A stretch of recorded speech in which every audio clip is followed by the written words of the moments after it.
Good evening, and welcome to Dan Bain's Sleepytime Mumbles, a podcast you can miss. I'm Dan Bain, and every episode I improvise a low-stakes podcast for you to fall asleep to.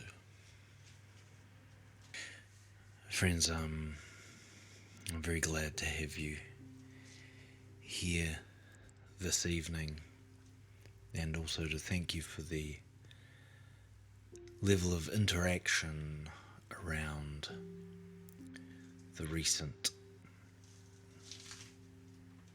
"shall we put the chimes back on" election. Sometimes at the end of an election you get a result that you didn't want. And I hope for those of you that didn't want this result that you'll be able to find a way through.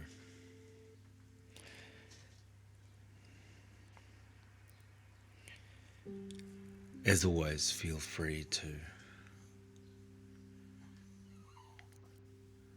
send any feedback through the most trustworthy method, a 5 golden star review on Apple Podcasts. And finally, once again, as always, thank you to our subscribers whose ongoing financial support keeps the 50 most recent episode free and ad-free for everybody. Feel free to join them anytime. But not now. That can wait. For now, put down your phone, turn off your screens, and close your eyes. Now it's time to be mumbled to sleep.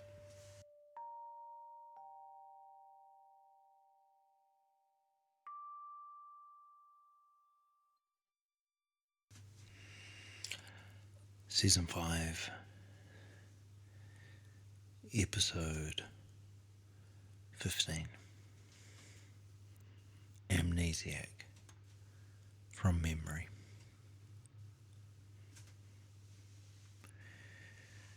This is the fourth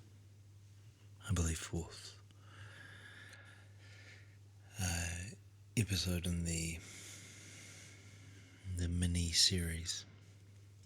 Regular listeners, you'll know that I tend to run kind of theme shows that I will revisit every now and then. Your mind is like the pseudo-medieval sword adventure, the good news, the in-conversation, the uneventful recollection, the My Mind is Like series. These little micro games that I've found to operate within the parameters of what an episode of Sleepytime Mumbles can be. And this is the fourth in the series of attempting to recollect the playlist and give some commentary on couple of the songs from Radiohead albums. I'll be honest, this was an easy game at the start. The music that you listen to when you are a teenager, I think, is kind of, in many ways, the music that will define you. I don't know if that's still the case for the youth, but it certainly was when I was a youth, and so I think back, and certainly I think Radiohead, I think Tool, I think Regurgitator, I think Nine Inch Nails,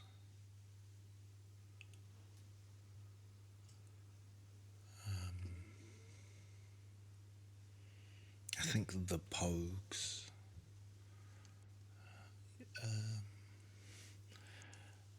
I'm sure there are more. I think the Fun-Lovin' Criminals,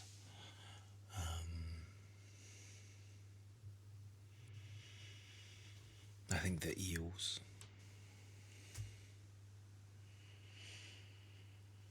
These musicians that kind of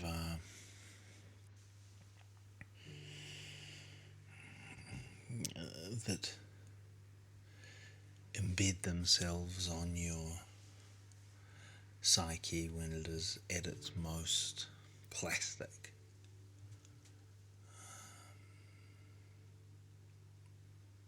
I don't know if that is the same now. I know that when I was young, it was about the album. It wasn't about the single particularly. The single would drive you, but it would drive you to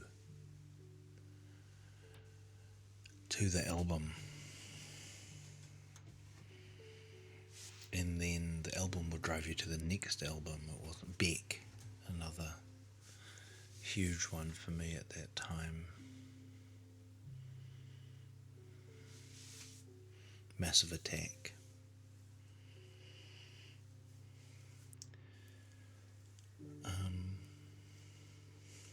Is that a thing that happens now?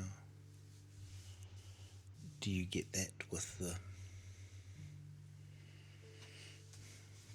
your Chapel Roans and your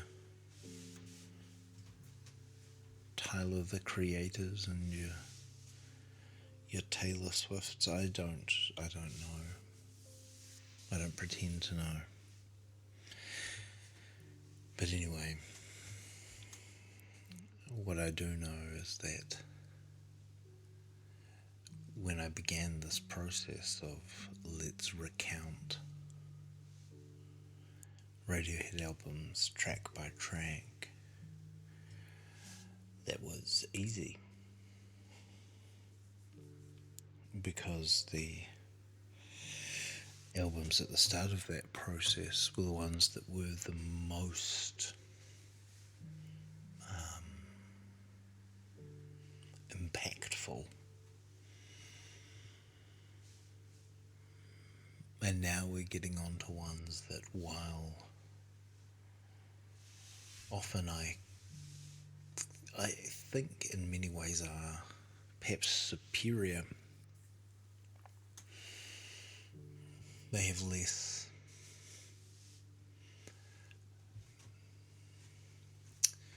emotional, I don't want to say less emotional resonance, because I still believe they have a lot of emotional resonance, but they have been less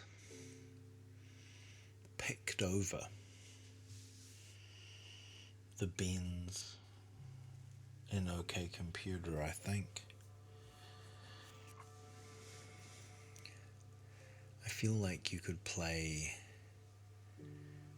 a second of any of the songs from either of those albums, and I would go, oh, that's that. And here's what comes immediately before it, and here's what comes immediately after it. But as we progress,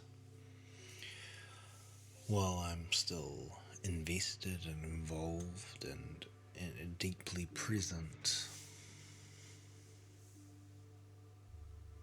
the minutiae or the attention to the very specific detail is perhaps not quite there.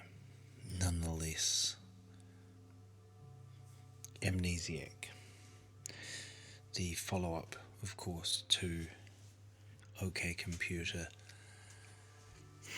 I feel like this was 2001, I want to say this album came out. It wasn't 2002. It could have been very late 2000. But what I do remember is it coming out very quickly after Kid A. That it kind of turned up surprisingly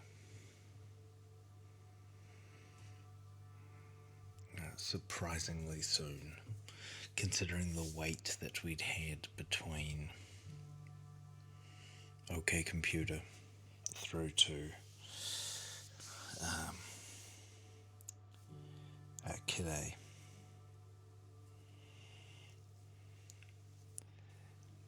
The distance between these two albums are minimal, and in many ways, of course, they are kind of the same album. There's this weird yin and yang kind of nature to the two albums, where you can trace a line, sometimes tenuously, but more often than not, between the track listings of the two albums, and they certainly are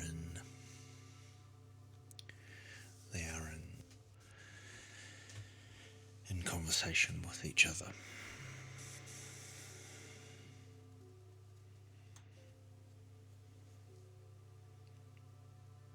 So let's talk about the tracks from memory, and this will be not as easy as I mentioned, not as easy. Okay, so the album opens with packed like sardines in a crushed tin box. Packed like sardines in a crushed tin box. And this song title has unusual spelling. There are missing vowels, etc.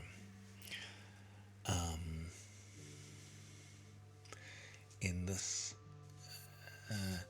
is an exemplar, I think, of this period of Radiohead, where lyrically they would take kind of a cliche and repeat and kind of the kind of repeat and reference that until it kind of takes on a new meaning, and it kind of seems more profound than the cliche that it is in the first place. And yeah, you see this a lot through Amnesiac, and So in this case, of course, the lyric is, I'm a reasonable man, get off my case. Get off my case. In the other lyric that is predominant is, after years of waiting, nothing came. You realised you were looking in the wrong place. I'm a reasonable man. Get off my case. That's kind of it.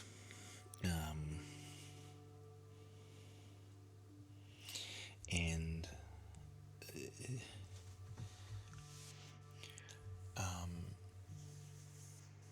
the parallels between this track and the opening track of Kid A, Everything in Its Right Place, quite similar. Repeating simple vocal line, then with kind of digital distortion over the vocals, kind of treating the vocals as a digital instrument rather than as a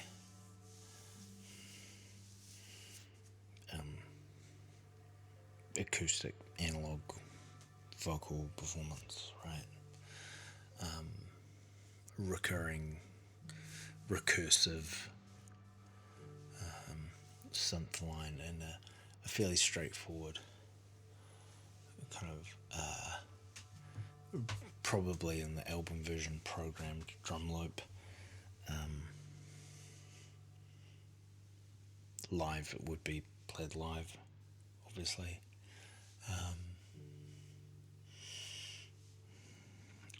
Interestingly enough, I just had the privilege and the pleasure to be at the start of Tom York's most recent solo world tour, which weirdly enough began in Christchurch, New Zealand, where I live. And the song was played, which is very unusual. It's not a particularly regular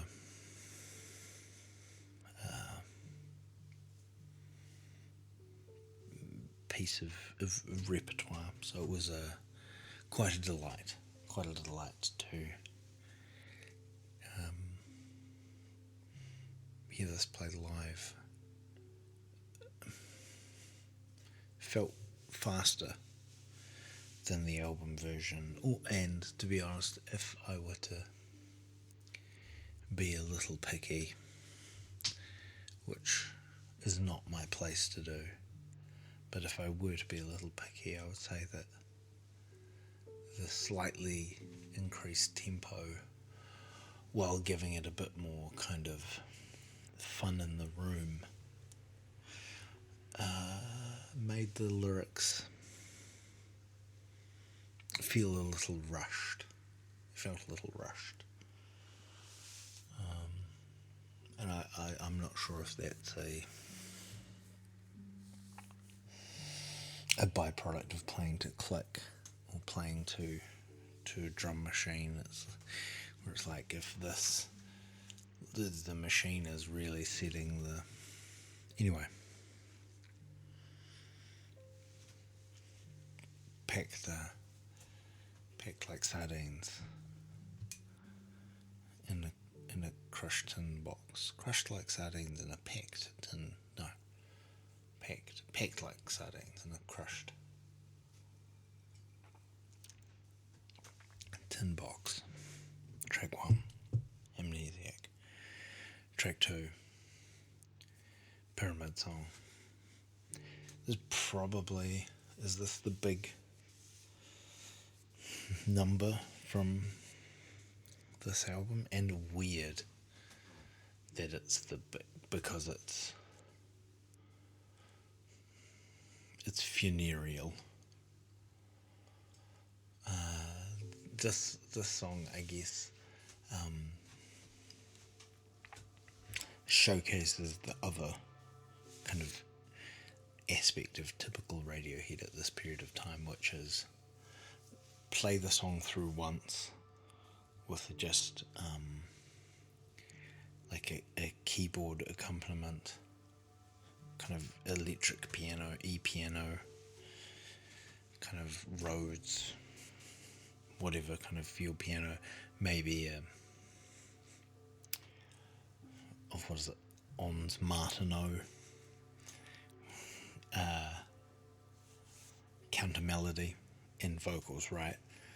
Play that through once, and then just repeat with more instrumentation. It feels like a really kind of, this was the other mode that Radiohead was really working with at this time. Play the song through once. It's very sparse. It's very it's thin. It's vulnerable, and then second time through, what if we threw a band at it now? And certainly Pyramid Song is quite that. It's kind of weird semi-tonal chord progression that kind of loops. It's weirdly arrhythmic, and then again, like a reuse of cliche. We all went to heaven a little rowboat. American Spiritual, Tom Waits. It's not a new idea, but it's repeated kind of lyrically.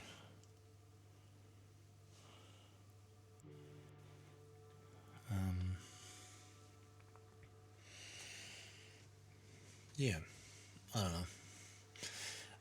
And then I assume this was probably the most controversial of the tracks on the album, maybe. Pushk Polk, Revolving Doors, which very much kind of corresponds to the title track from Kid A. It's the vocals in it are highly processed. They're vocoded kind of through the roof, and the kind of accompaniment is it's very synthy, and it's very kind of programmed drums feel, and lyrically it has that same kind of dada lyricism that Kid A. We've got heads on sticks, we've got ventriloquists, the rats and children follow me out of town, kind of, which is the kind of Kid A lyrics. Push pull is like, we've got barn doors, we've got revolving doors.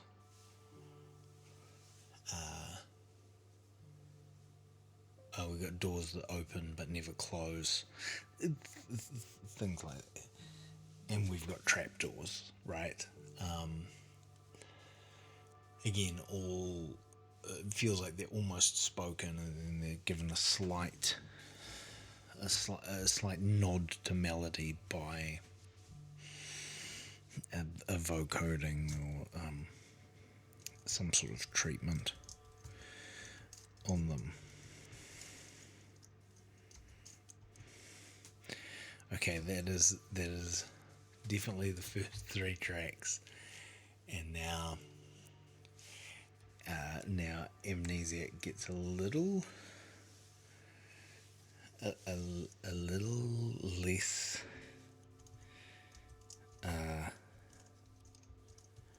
ingrained for me. me, let's say, a little less ingrained.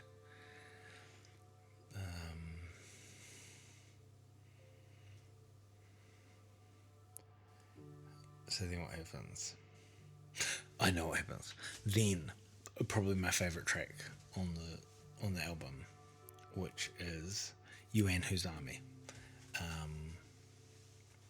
which is the most kind of, maybe the most songy song of, perhaps we'll talk about a little more as we progress, but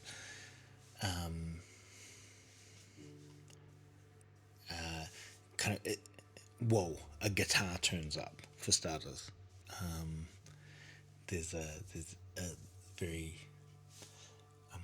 sparse electric guitar underscore, and it also has the thing where no chorus, just it kind of goes verse, verse, verse, outro, and the verses are all very thin, guitar and vocal, and then outro it kind of goes bananas. And I really wanted to do like a comedy routine to this album, to this track. When I was younger, I thought there was something in it, and I look back at it and I'm glad I never did, because with the benefit of hindsight, I'm like, no, you just liked this song and wanted other people to know that you liked it, which is not a good reason to create a piece of work. Next up, two very guitar-centric tracks. A pleasure and an accusation that this album is often has tossed at it, that it's all bleeps and bloops and no guitar rocking out. But I might be wrong. It has a real whizzy kind of slide up and down the strings,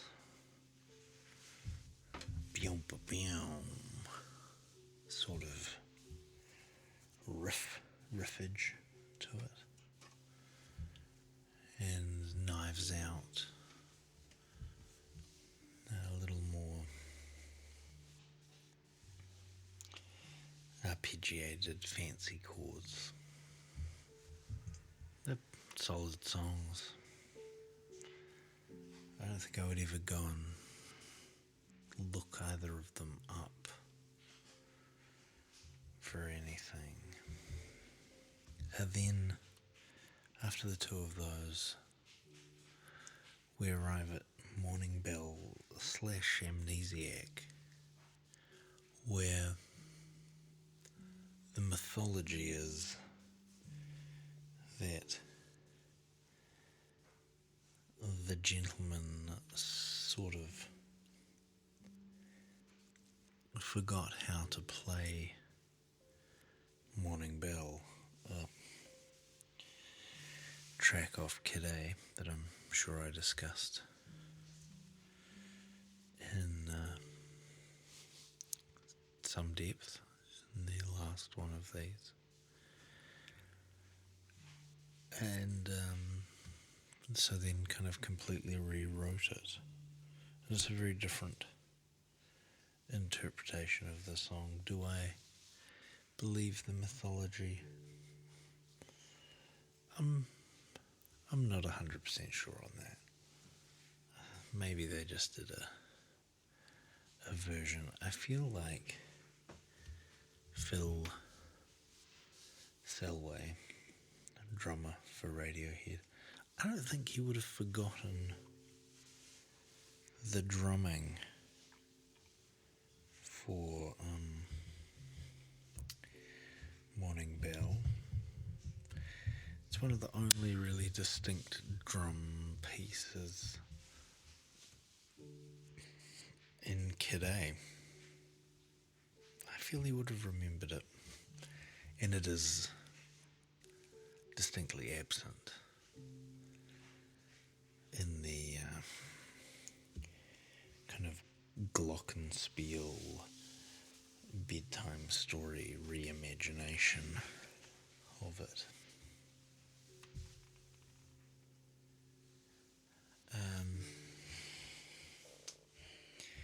Then I think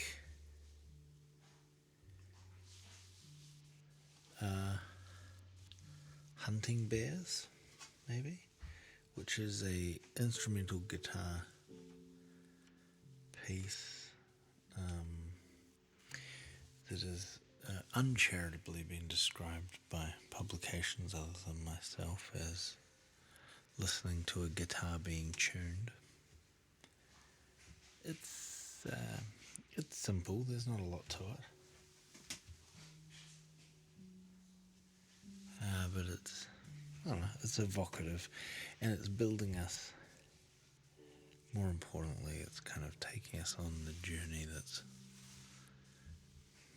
going to land us in Spinning Plates, which is the second to last track on the album. It is noted for a huge amount of it being reversed, and then also the kooky vocal trick of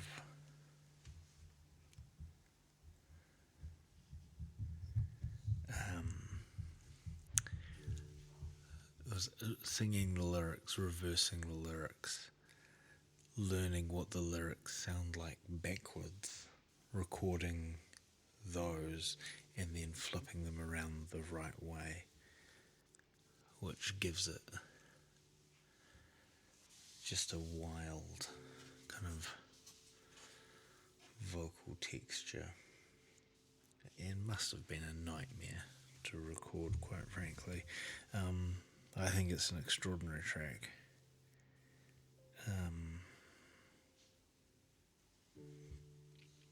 Yeah, highlight of the album for me. And then we finish it off on Life in a Glass House, and as we've discussed, and I assume all of these, they really know how to close out an album, and the kind of New Orleans jazz band feel of Life in a Glass House is quite extraordinary. Again, lyrically, we're taking, but of course I'd like to sit around and chat. Of course I'd like to stay and chew the fat. Just kind of cliches, or kind of recontextualized into these slightly menacing lyrical explorations.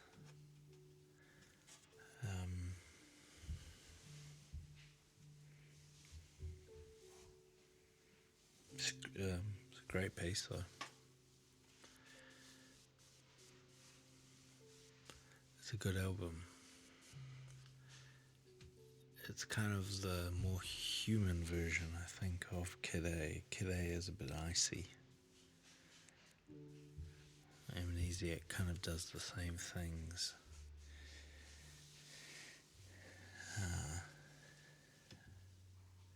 With a warmer hat on.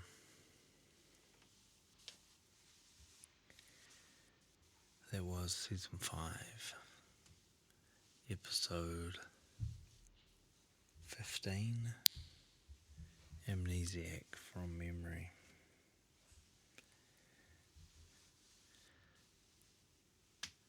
Dan Sleepytime Mumbles is produced by Noosed Octopus Theatre, etc. and is created and hosted by me, Dan Bain. You can interact with the show in a variety of ways, all of which are available in the show notes. But until next time, good night. Sleep tight.